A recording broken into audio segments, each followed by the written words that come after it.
Eu saudo os irmãos na paz do Senhor. Amém? Quem aqui confia nos planos do Senhor, levanta a mão, deixa eu te conhecer. Você que está totalmente entregue aos planos de Deus essa noite. De forma atípica, eu gostaria de ler 2 textos com os irmãos. O primeiro texto, por gentileza, localize aí Marcos, o Evangelho de Marcos, capítulo de número 15. Marcos capítulo 15. Vamos ler apenas um verso, que é o verso de número 21. O próximo texto que vamos ler é a mesma passagem sinótica que se encontra em Lucas 23, 26. Mas primeiro, deixa aberto ali em Marcos. Só a guisa de curiosidade também, hoje é o 2º domingo de dezembro. É o dia em que celebramos a Bíblia. Hoje é o dia da Bíblia.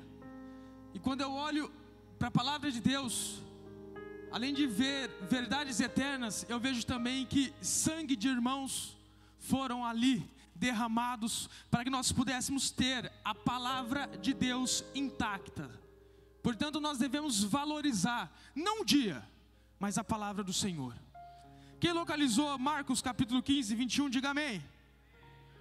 Diz assim o texto: e constrangeram um certo Simão Cirineu, pai de Alexandre e de Rufo, que por ali passava, vindo do campo que levasse a sua cruz. Agora Lucas 23, Lucas capítulo de número 23, o verso 26, é a mesma passagem, só que tem diferenças sutis em ambos os textos, que nós queremos meditar um pouco essa noite. Lucas 23, 26, você que localizou, ouça juntamente comigo. E quando o iam levando, tomaram um certo Simão Cirineu, que vinha do campo, e puseram-lhe a cruz às costas, para que levasse após Jesus. Eu gostaria de frisar a parte B desse verso. E puseram-lhe a cruz às costas, para que levasse após Jesus. Feche sua Bíblia, tome seu assento e preste atenção. Desde uma criança que começa a entender como funciona algumas coisas da vida, até um adulto experiente, graduado, com alto nível de conhecimento, sabe e entende que para chegar a determinados objetivos, se faz necessário planejar. É necessário que haja planejamento. Eu estava pensando ali antes de subir aqui ao púlpito, a respeito do meu filho Davi. Ele só tem um plano, seja para mamar, seja para dormir, ou alguma dor. O plano dele é chorar, e dá certo. Mas quando você começa a adquirir experiências, você vê que as coisas vão ficando mais complexas, mais difíceis. Então você percebe que o seu planejamento tem que ser um planejamento mais acurado. Um planejamento onde envolve vários fatores e variáveis da vida. Caso contrário, se você não levar em consideração algumas coisas, certamente o seu plano vai se frustrar. E nós percebemos isso no dia a dia. Por quê? Porque nós vemos que muitos planos nossos são frustrados. E o que é um planejamento ou planejar? É uma série de tarefas que nós pensamos para chegar a um determinado objetivo. E seja isso para longo prazo ou para curto prazo, nós temos o planejamento. Você hoje planejou estar aqui. Você hoje pensou na roupa que você iria usar. Você hoje imaginou o horário que você ia sair da sua casa para que pudesse estar aqui a tempo. É ou não é verdade? Os planos nossos, eles são movidos a sonhos na maioria das vezes. Quem nunca aqui sonhou em ter um bom emprego? Quem nunca aqui sonhou em ter uma vida estável? Quem nunca aqui sonhou em ter uma boa família? Quando você percebe isso, você começa a notar que, para que você chegue a conquistar tudo isso, você precisa planejar desde cedo. E aí, nesse planejamento seu, o que você não imagina são os imprevistos. Os imprevistos que ocorrem no percurso da vida. Esses imprevistos, e eu já tive muitos, esses imprevistos, eles nos deslocam de alguns planos. Você sonhava em ter uma determinada profissão, só que a vida, ou os imprevistos dela, fez com que você tomasse um outro rumo. Você pensava talvez em morar no exterior, mas você não tem condições. Você talvez pensou em alguma outra coisa da sua vida, para que você pudesse fazer. No entanto, você não conseguiu alcançar nem a metade do percurso. Você já parou e já mudou a sua rota. Você recalculou o seu objetivo. E nós somos motivados por sonhos, muitas das vezes. Mas o que nós precisamos ter em mente quando falamos de planejamento é a ordem. Se nós não planejarmos numa sequência, aonde uma coisa favorece a que nós venhamos fazer a outra, você não vai conseguir atingir o seu objetivo. Deixa eu explicar melhor. Quem aqui já construiu uma casa ou trabalha na construção civil, sabe que você não pode começar pelo último andar. Não faz sentido, não dá. O que você precisa fazer? Primeiro você precisa fazer a fundação. Sem ela você não consegue atingir os outros objetivos dentro da sua obra. Não dá certo, não vai para frente, não vai prosperar. E para tal nós devemos ter uma ordem, uma sequência, aonde uma favorece a outra. Mas é quando nós olhamos para o texto sagrado, Deus nos ensina a mesma coisa. Deus, um ser perfeito, poderia criar tudo numa palavra só. Numa palavra só, poderia vir a existir tudo aquilo que vemos e contemplamos com os nossos olhos. Sim ou não? É claro que sim. Mas quando olhamos para a criação em Gênesis, capítulo 1, nós vamos ver ali uma sequência da criação de Deus. Isso eu acho maravilhoso. Porque às vezes alguém pergunta, por que Deus em 6 dias? Por que Deus não fez de uma maneira rápida? Uma maneira ali num passe de mágica e tudo veio a existir. Porque o apóstolo Paulo, ele vai dizer que tudo que foi escrito para nosso ensino, foi escrito. Eu olho para Gênesis, eu vejo que no primeiro dia Deus vai criar a luz e vai fazer separação entre luz e trevas. O segundo dia, Deus vai ali estender um firmamento e separar as águas de baixo das águas de cima. No terceiro dia, Deus vai fazer aparecer a porção seca e as plantas. Se não tem porção seca, como você planta? É uma ordem, Deus está criando na ordem. No quarto dia, Deus vai criar o sol, a lua e as estrelas, ou seja, o universo inteiro. Aí, no quinto dia, Deus vai criar o quê? Os animais aquáticos e os que voam. Ora, se Deus separa as águas, lança o firmamento, o que ele vem depois? Vem e cria os animais aquáticos e os seres que voam. No sexto dia, como a porção seca já está ali, você tem as plantas, você tem a água, você tem o céu, você tem o firmamento, você tem o universo, as estrelas, sol e lua. Aí o que Deus vai fazer? Criar os animais terrestres. Veja que uma coisa sucedeu à outra. E Deus chega no final do sexto dia ali da criação, Ele vem com os animais terrestres e alguém muito importante. Deus, do pó da terra, Ele forma Adão. E é isso que me chama a atenção. Porque Deus, Ele faz um amontoado de pó. O homem ali, ele existia. O homem ali, ele estava formado. Mas como Deus tem um plano para tudo, não basta somente existir. Deus, Ele quer trazer também vida.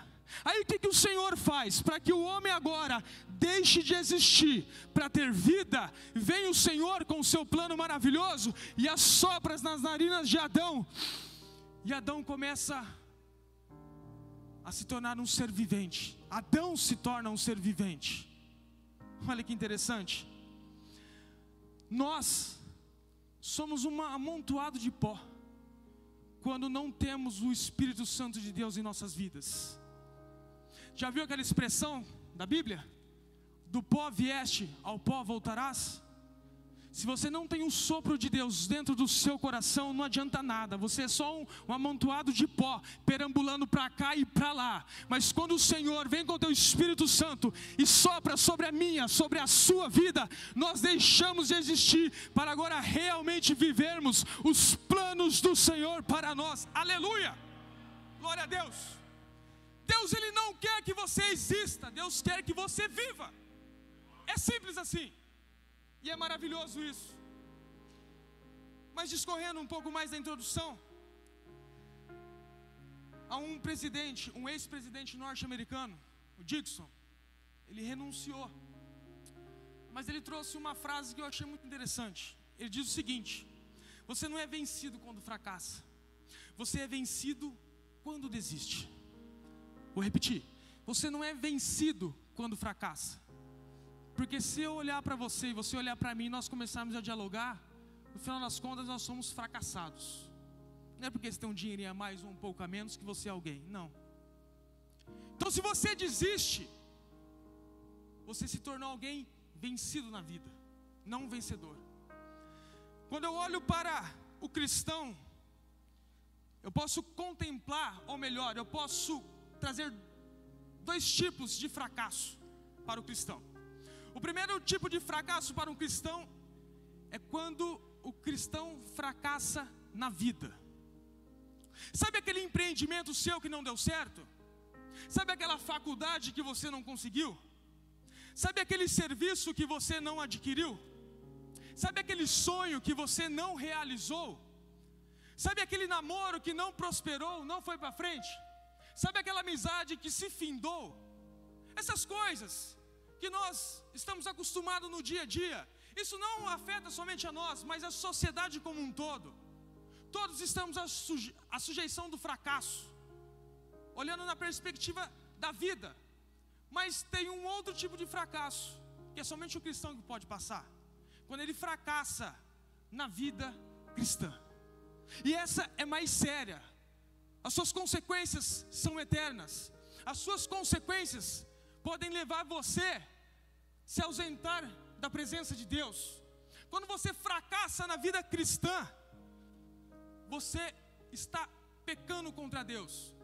Aqueles que estão lá fora, eles nem tentaram, talvez alguns, outros até tentaram, se desviaram e estão fracassados em suas vidas cristãs. Mas nós que estamos aqui dentro, não estamos existindo. Podemos errar, podemos falhar, podemos ali pisar na bola com Deus, mas contudo, estamos firmes em Jesus, reconhecendo o nosso erro, reconhecendo que não somos capazes, falando: Senhor, me ajuda a não desistir da Tua presença. Aleluia. Então o fracasso da vida cristã, ele é um fracasso que acomete somente a nós. E esse é o mais sério. Sabe por que eu estou dizendo isso? Porque nos nossos dias, e você há de concordar comigo, a definição de fracasso, você sabe qual é? A nossa definição de fracasso é: eu não tenho um bom emprego, eu não tenho uma boa casa, eu não tenho um bom carro, eu não tenho uma boa família, eu não tenho uma boa faculdade, eu não sou alguém querido, eu não sou alguém lembrado. Então quando você nota tudo isso na sua vida, você se auto-intitula: sou um fracassado. Mas para Deus, a definição de fracasso é diferente da nossa. Não é como nós vemos, não é como nós entendemos, não, ela é diferente. Deixa eu te dar um exemplo que se encontra na Bíblia. Satanás aparece na presença de Deus, se apresenta para Deus, e aí Deus fala para Satanás: você viste meu servo Jó? Você viste que homem íntegro, fiel, temente a Deus e que se aparta do mal? Aí Satanás olha para Deus e fala: Senhor, é claro, ele não é um fracassado. Você dá sucesso na vida dele, em todos os âmbitos, em todas as circunstâncias. Tudo ele é bom, tudo ele tem. Qualquer um te adora dessa forma. Aí Deus fala para Satanás assim: ó, fracassa a vida dele, só não toca nela. Tira tudo o que as pessoas acham que é sucesso. Tira tudo, Satanás. Contudo, não tira a vida dele. Aí nós entendemos que, pelo texto que discorre, que Jó perde tudo.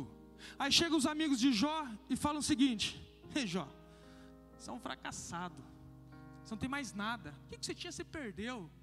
Você pecou, você errou. Jó, quem é você agora? Pelo nosso ponto de vista, Jó, você é um fracassado. Mas pelo ponto de vista divino, Deus estava dizendo: Jó não é fracassado, porque Jó se manteve fiel, porque Jó se manteve me adorando, porque Jó se manteve na minha presença. Então o ponto de vista divino do fracasso não são bens materiais, não. O ponto de vista de sucesso de Deus é estarmos nos planos dEle, fazendo a vontade dEle, sendo guiados por Ele. Aleluia! Glória a Deus. Depois que Jó enfrenta todo o seu fracasso material, aí Jó, ele entende o que é o verdadeiro sucesso e o verdadeiro fracasso. Porque todo fracasso que nós temos em nossas vidas, eles nos empurra um pouquinho mais para perto de Deus. Isso é verdade. E quanto mais perto de Deus você está, Alex, mais você o conhece, mais você o contempla. É por isso que Jó diz no capítulo 42, verso 5: meus ouvidos tinham ouvido a teu respeito, mas agora que eu fracassei, mas agora que eu passei por essas lutas, mas agora que enfrentei todas essas adversidades, Senhor, agora não são mais os meus ouvidos, agora os meus olhos estão contemplando a Ti. Aleluia! 42, verso 1 e 2, Jó vai dizer, reconhecendo que os seus planos não são nada. O verso vai dizer assim: então Jó respondeu ao Senhor e disse: bem sei eu que tudo podes, Senhor, e que nenhum dos teus planos, propósitos, planejamentos, nenhum das tuas intenções podem ser frustradas, porque os planos de Deus não dão errado, não, eles continuam firmes, passe o céu e passe a terra. Os planos de Deus sobre a minha e a sua vida continuam de pé. Aleluia, glória a Deus, louvado seja o nome do Senhor. Discorri sobre tudo isso, agora eu quero entrar no texto. Peço que você redobre a sua atenção, que aquilo que eu vou dizer agora vai linkar a introdução com o texto que nós lemos. Um dos textos que lemos se encontra em Marcos, capítulo 15, verso 21. O Evangelho de Marcos, ele é interessante pelo seguinte, principalmente quando lemos esse texto.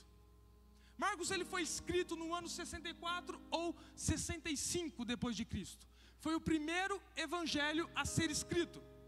Teve como a sua fonte histórica o apóstolo Pedro. Quem está entendendo, diga amém. Teve como sua fonte histórica o apóstolo Pedro. A tradição da igreja, os pais da igreja vai dizer que Marcos foi escrito em Roma para os romanos. Em Roma para os romanos. Por isso que ele apresenta um Jesus que tem ação, um Jesus que vai para frente, um Jesus ali que opera e faz. Porque os romanos são assim. Então ele traz na sua versão esse tipo de Jesus. E nós, quando lemos o texto, ele vai citar Simão Cirineu. E quem foi Simão Cirineu? Todos os três evangelistas sinóticos, Mateus, Marcos e Lucas, vão mencionar Simão Cirineu.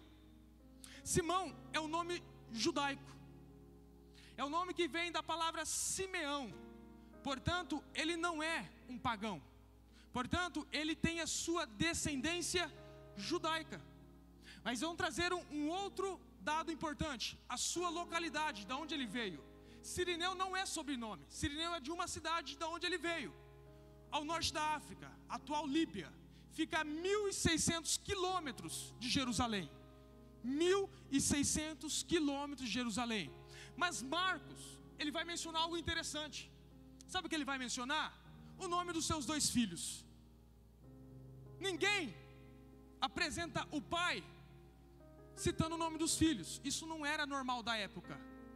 Mas por que Marcos cita? Porque Marcos cita, ele cita porque o pessoal de Roma, a igreja de Roma, sabe quem é Alexandre e Rufo. Caso contrário, ele não iria citar.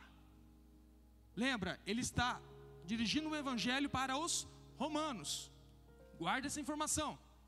Eles eram conhecidos da igreja de Roma. Mas Simão, quando ele se apresenta ali no verso de número 21 de Marcos 15, em Lucas 23, 26, até o texto bíblico nos trazer ele à tona, antes disso, Simão ele tem um plano. Simão ele tem uma estratégia. Deixa eu explicar melhor. Simão ele era um judeu piedoso. Caso contrário, ele não subiria a Jerusalém na época da Páscoa. O que estava acontecendo aqui? Jesus havia sido julgado pela noite, açoitado. Jesus estava debilitado, estava caminhando para a sua crucificação. Aquele dia é o dia em que o cordeiro pascal seria sacrificado no templo. Simão, ele sai de Cirene e vai até Jerusalém para ver o cordeiro ser sacrificado no templo. Mas ele tem um plano.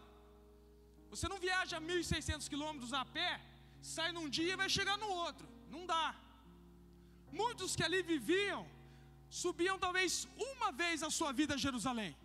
As suas economias deviam estar guardadas, para que pudesse realizar esse tipo de sonho, para que pudesse cumprir esse tipo de propósito. Portanto, Simão Cirineu deve ter guardado todas as suas economias, planejado a sua viagem, deve ter pensado: olha, eu vou a Jerusalém, porque todo judeu do sexo masculino deveria subir a Jerusalém uma vez na sua vida. Era vergonhoso se ele não fosse. Então Simão ele planeja: vou para Jerusalém. Meses antes ele começa o planejamento, talvez anos antes. Chega num determinado tempo, como não é uma viagem de um dia, leva vários meses, Simão deve despedir da sua esposa e dos seus 2 filhos. Imagino eu aqui. Se despede deles para realizar um sonho de todo judeu piedoso. Anda 1.600 quilômetros, enfrenta uma viagem perigosa, salteadores, ladrões, assassinos, todos esses se encontravam pelo caminho. Mas Simão tinha um plano, Simão tinha um propósito, Simão tinha um sonho: quero ver o cordeiro ser sacrificado no templo, é para lá que eu vou. Simão ele chega com certeza com antecedência. Ele chega talvez alguns dias com antecedência. Ele se prepara para ir ao templo. Quando é no dia 14 de Nisan, numa sexta-feira, a sexta-feira que Cristo morre, eu imagino Simão acordando cedo. Por que acordando cedo? Porque ele tinha que se preparar para ver o cordeiro ser sacrificado. Preste atenção, em Jerusalém naquela época tinha mais de 100 mil pessoas ali, bem mais do que isso. Agora, num pátio do templo não caberia todos os homens para ver ali o cordeiro ser sacrificado. Não caberia. Você tinha que acordar cedo, porque o sacrifício iria acontecer depois das 3 horas da tarde. Simão deve acordar cedo, deve se preparar pensando: os meus planos vão ser concretizados neste dia. E aí Simão ele vai para Jerusalém. Ele não estava em Jerusalém. Por quê? Porque provavelmente ele acampou-se fora. Porque os evangelistas dizem que Simão, vindo do campo, ele entra em Jerusalém. Redobre a sua atenção. Mas para você chegar na presença do cordeiro pascal no templo, não é de qualquer forma. Você tem alguns requisitos. Por exemplo, a sua roupa. Naquele tempo, irmão, não é igual o guarda-roupa da sua esposa, que você abre ali, você vê infinidade de roupas e ela diz assim: viu, não tenho nenhuma para ir para a igreja, eu não tenho nada, eu preciso de uma outra roupa. A minha esposa pega da irmã, graças a Deus. Mas naquele tempo não era dessa forma, não. As pessoas ali, as pobres, tinham uma roupa só, era uma veste só. E sabe de quanto em quanto tempo elas lavavam a roupa? A cada 4 ou 5 anos. E aí você reclamando daquele mundaréu de roupas que você tem. Nós homens é aquela coisa: é um terno para vir na igreja, uma roupa para ficar em casa e outra roupa para sair. Acabou. E é o mesmo sapato sempre. Ponto final. Mas naquela época era diferente. Você não tinha um armário onde você poderia ali pegar uma roupa limpa e ir adorar a Deus. Não. Simão, o que ele deve ter feito? Por quê? Porque ali você existia 3 tipos de materiais de roupa: lã, linho e seda. A lã ela vinha do animal, eram os mais pobres que utilizavam. O linho era feito de uma planta, e a seda do bicho da seda. O linho, se um pobre economizasse praticamente a vida inteira, ele poderia ter uma veste de linho. Agora a de seda não. A de seda era muito caro, ninguém poderia ter, a menos reis e majestades e pessoas ricas. Caso contrário, no máximo uma roupa de linho. Mas lembra que eu falei para vocês? Tinha 2 requisitos na roupa para você ver o Cordeiro de Deus. Um dos requisitos era que a roupa deveria ser de linho. O outro requisito era: não pode ter mancha alguma. Aleluia. O que Simão deve ter feito? Ou ele levou uma roupa nova, ou ele lavou ali. Para você ter uma roupa nova, tinha que economizar a vida inteira. Para você lavar uma roupa, você tinha que chegar num lavandeiro que ficava ao redor de Jerusalém, lavar a sua roupa, que era muito caro também. Perceba, não é barato ir adorar a Deus. Não é de forma simples que vai adorar a Deus. Requer recursos, requer a sua vida, o seu tempo, os seus propósitos para ir adorar a Deus. Simão, o que ele deve ter feito? Se não tem uma túnica nova, vou mandar lavar. O lavandeiro tinha que lavar a roupa, e a roupa tinha que estar branca, como a neve. E por que isso? Porque é simples. Quando Simão, ele põe a sua roupa, a expectativa dele é de chegar ali na entrada do templo.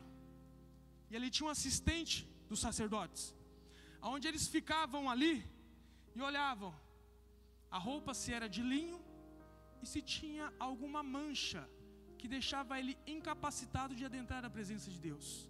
Caso ele tivesse alguma mancha, ele falava para a pessoa: você não pode entrar, a sua roupa está manchada.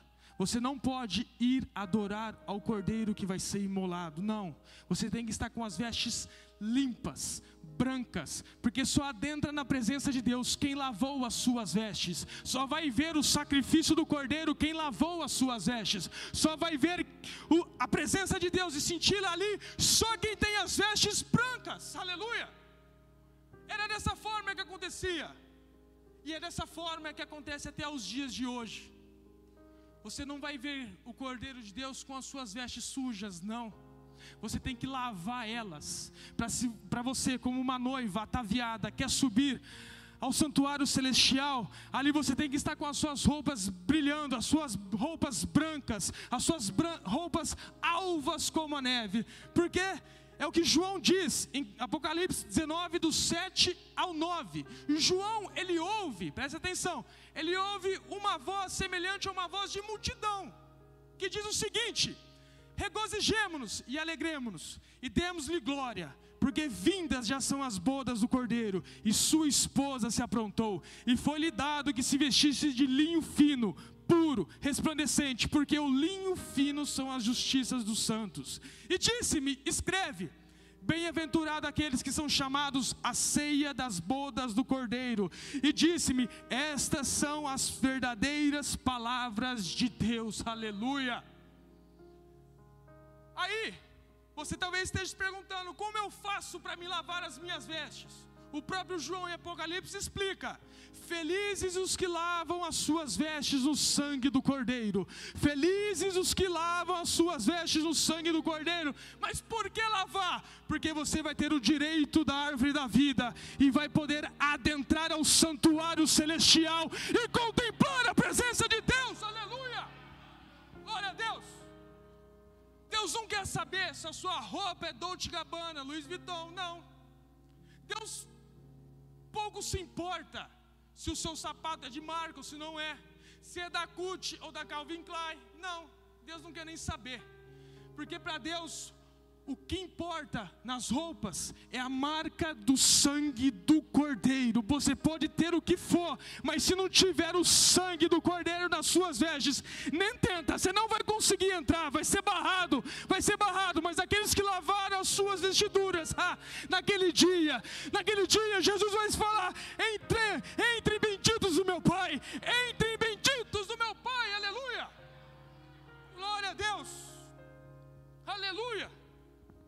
correr. Simão, então ele está ali paramentado, certo? Vou agora para a cidade de Jerusalém, roupa branca. Imagino eu que na hora que ele pisa para adentrar a cidade, ele pensa: os meus planos estão dando certos. Aquilo que eu pensei vai dar certo. Aquilo que eu imaginei vai se concluir. Agora eu imagino Deus falando para ele: ei, Simão, é aqui que os seus planos começam a fracassar. É aqui que os seus planos começam a dar errado, e o meu começa a entrar na sua vida. Fica tranquilo, Simão, você não vai chegar até lá em cima não. Vai ter alguém no meio do caminho, que vai pegar você, vai te abraçar, e vai te ali derramar o seu sangue sobre a sua vida, Simão. Aleluia. Simão, ele entra na cidade de Jerusalém.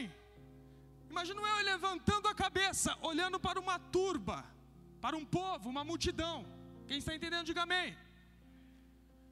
Aquela multidão vem de encontro, algumas pessoas chorando, outras praguejando, lanças de soldados romanos ali, para cima. Uma trave vertical, ou melhor, horizontal, chamada patíbulo, subia e descia sobre aquela multidão. Era uma pena capital romana que estava sendo executada. Eu imagino Simão falando assim: não tem outro caminho, não tem outro atalho, vou ter que ficar aqui e esperar o povo passar. O povo vai passar, eu vou ali adorar o Cordeiro.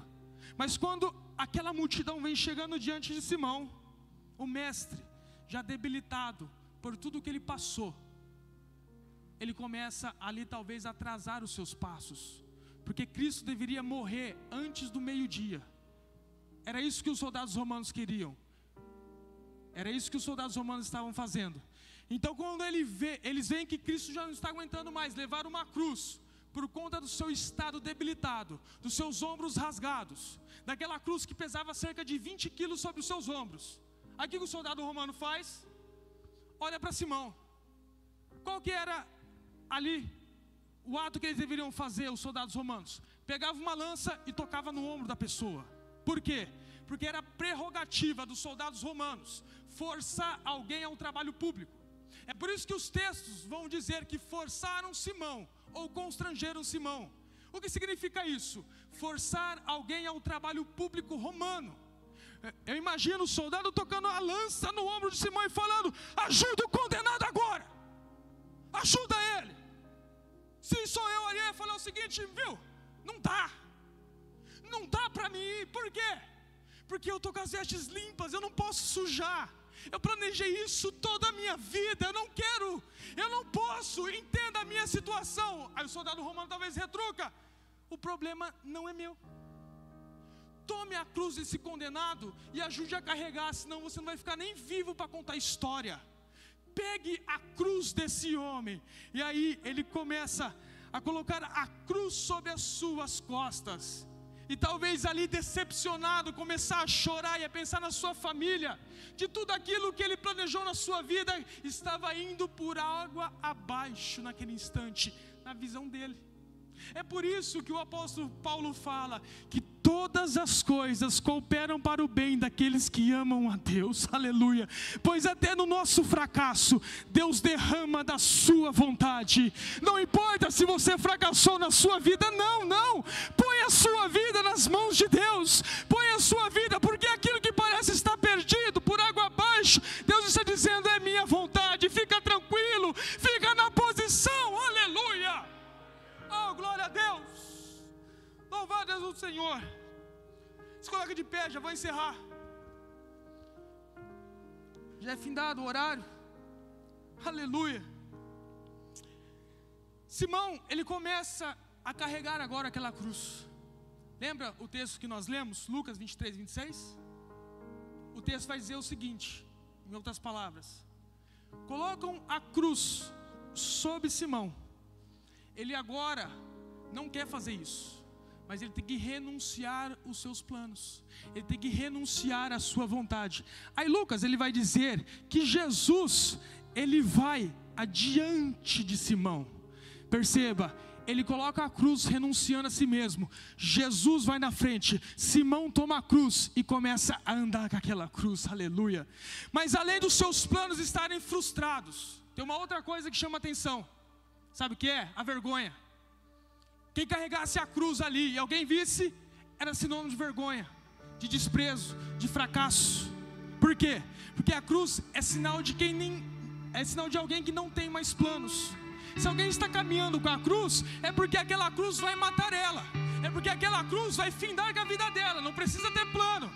E a cruz é sinal de alguém que fracassou. Por quê? Vai ser executado por Roma. A cruz é sinal de desprezo, de fracasso, de falta de plano. Mas aí Jesus, em Mateus 16, 24, ele vai dizer: quem quiser vir após mim, despreze a si mesmo, tome a sua cruz e siga-me. Sem saber, Simão estava com aquela cruz, seguindo ao Mestre, seguindo a Jesus, nos passos de Jesus, aleluia, oh glória a Deus. Quando tomamos a cruz, fracassamos nossos planos, para que Deus cumpra em nós os seus propósitos. Quando colocamos a cruz sobre os ombros, falamos: Deus, os nossos sonhos estão fracassados, mas os seus agora vão começar a se concluir na minha vida. Eu vou fazer a tua vontade, eu vou prosseguir a cidade celestial, aleluia. Já vou terminar. O Evangelho de Marcos foi escrito para quem? Romanos. Em Roma, ele vai mencionar Alexandre e Rufo. Alexandre e Rufo é o nome dos filhos. Paulo conhecia esses dois, conhecia. Romanos 16:13. Romanos 16:13 vai dizer: e saudai também a Rufo, eleito no Senhor, e também a sua mãe e mãe minha. Irmão, você não está entendendo? Deus não permite apenas o fracasso de uma pessoa, mas Ele dá propósito para uma família. Aquela família foi conquistada, aquela família foi ali ganhada para Jesus, através de um fracasso na vida de alguém, aleluia. Vou correr, vou dizer isso, já encerro, e o grupo de louvor começa a entoar os louvores. Mas preste atenção. Lembra daquele serviço que te demitiu ou não te contratou? Lembra daquele amigo que te traiu? Daquela pessoa que te deixou? Lembra daquela faculdade que não deu certo? Lembra daquele sonho que você tinha e não foi para frente? Lembra quando você fez planos para quando tivesse 30, 40, 50, 60, 70 anos, que até hoje não se cumpriu? Você lembra de todos esses fracassos que você passou? Pois bem, eles te deixaram mais perto de Deus. Eles te deixaram mais perto de Deus. Sabe por que Deus frustra os nossos sonhos? Vou te provar. Ele frustra. Se Ele não tivesse frustrados os meus sonhos e os seus, vocês e nem eu estaríamos aqui hoje. Vocês e nem eu estaríamos aqui adorando ao Senhor. Se tivesse dado tudo certo, tudo, você não teria colocado a cruz nos seus ombros e começado a seguir a Jesus, porque estava dando tudo certo. Mas Deus começou: não vai dar certo isso, não vai dar certo aquilo, não vai dar certo aquilo outro. Mas o que vai dar certo na vida dele é os meus planos, é os meus propósitos, é tudo aquilo que eu tenho para a vida deles, aleluia. Sua morte ali na cruz, carregando as minhas dores, Jesus se expôs por... Jesus está aqui neste lugar, irmão, aleluia. Carregue a cruz junto com Ele, carregue a sua cruz e me deu uma nova chance. Renuncie os seus planos, para que os planos de Deus comecem agora a se concretizar na sua vida, aleluia. Vou deixar na cruz tudo que passou, tudo que ficou para trás. Aleluia. Olho para Jesus, corro para Jesus. O seu amor me chama.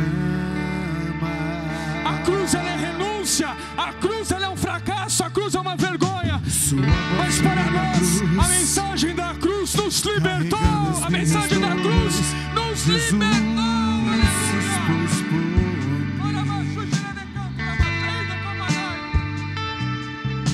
entregou em meu lugar. Aleluia. E me deu uma nova chance. Obrigado, Deus. Eu vou recomeçar. Feche os seus olhos, sinta a presença dele aqui. Ele está passando no nosso meio. Na cruz, tudo que Filho, não deu certo aquilo porque eu te amo. Filha, não foi pra frente aquilo porque eu te quero. Fique tranquilo que a minha vontade vai se cumprir na sua vida. Aleluia. Jesus, corro pra Jesus, o seu amor me chama.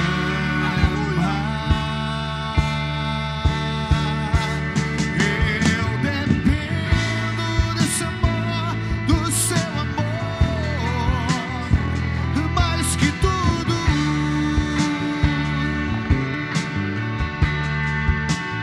Eu confio que esse amor tem poder pra curar dores. Oh, aleluia!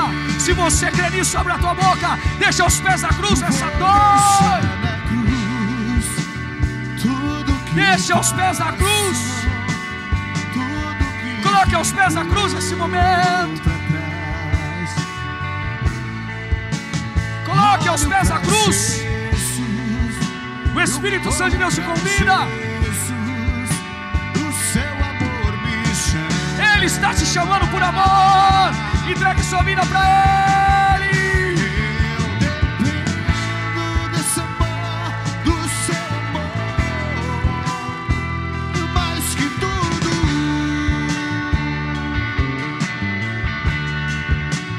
Eu confio que esse amor tem poder pra curar dores. Oh, nós dependemos, nós confiamos. Eu dependo desse amor, do seu amor, mais que tudo.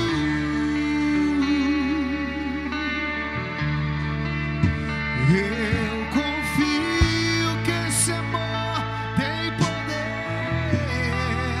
pra curar dores. Deixa eu falar uma coisa para você.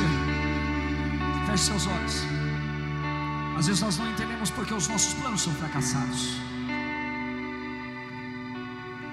Às vezes nós não pensamos e nem imaginamos do porquê Deus não permite às vezes com que a nossa vontade não se cumpra. Eu estou aqui nesse momento para te explicar uma coisa. Ou cumpre os sonhos de Deus, ou cumpre os seus. Deus, Ele não intervém na tua vida se você não deixar. Aí você pode olhar para trás, como o presbítero Diego disse: cadê a faculdade que você sempre sonhou? Cadê a família perfeita que um dia você se preparou? Cadê a condição financeira que você sempre quis, porque na sua infância você passou necessidade? Esse é o grande lance. Esse é o grande diferencial do Evangelho. Sabe por quê? Aquilo que o olho não viu, o ouvido não ouviu, nem chegou ao coração do homem, aquilo que Ele preparou para mim e para você. Pode ser que tudo que você planejou você não tem, mas o que Deus planejou para você, isso Ele está fazendo. O teu nome está escrito no livro da vida, e isso basta para mim e para você. Então está na hora nesse momento de você, sabe, entender que Deus tem algo novo para mim e para você. Você que quer viver algo novo de Deus, levante suas mãos aí no seu lugar. Levante. Só você que quer viver algo novo. Você que quer ficar vindo para a igreja de terça, quinta e domingo e nada muda, pode ficar com a mão abaixada. Oh, Espírito Santo de Deus. Mas se você crê que muito maior do que o pastor Bruno, muito maior do que o presbítero Diego está aqui, levante as suas mãos. Faz meu coração. Levante as suas mãos e não cante. Viva essa canção. Desaparecer, trazendo sobre mim o novo amanhecer.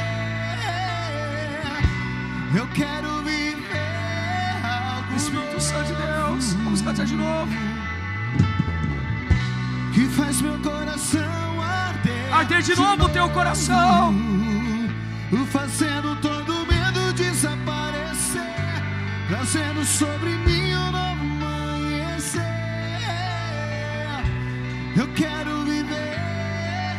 Sabe o que é algo novo de Deus? O algo novo de Deus é isso aqui, ó. Santo Espírito desce como fogo, Santo Espírito desce como fogo, incendeia, incendeia. Isso é algo novo. Isso é algo novo de Deus para mim e para você. É isso. Enquanto você se preocupa com o dinheiro, Ele se preocupa em te encher. Ele se preocupa em fazer tudo novo. Ele se preocupa em te encher e fazer com que a tua vida tenha sentido. Abre a tua boca. Santo Espírito desce como fogo, desce nessa noite. Incendeia, incendeia. Esse é algo novo de Deus. Santo Espírito desce como fogo, Santo Espírito, incendeia, incendeia. Pede para Ele te incendiar neste momento. Incendeia. Incendeia, incendeia, incendeia, incendeia, Incendeia a minha casa, incendeia a minha família, incendeia a minha vida. Incendeia, incendeia, incendeia, incendeia, incendeia.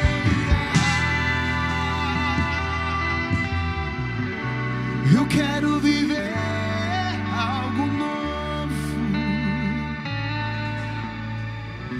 que faz meu coração arder de novo, fazendo todo medo desaparecer, trazendo sobre mim um novo amanhecer. Eu quero viver algo novo. Então viva aplaudindo a esse Deus maravilhoso, algo novo dele sobre nós.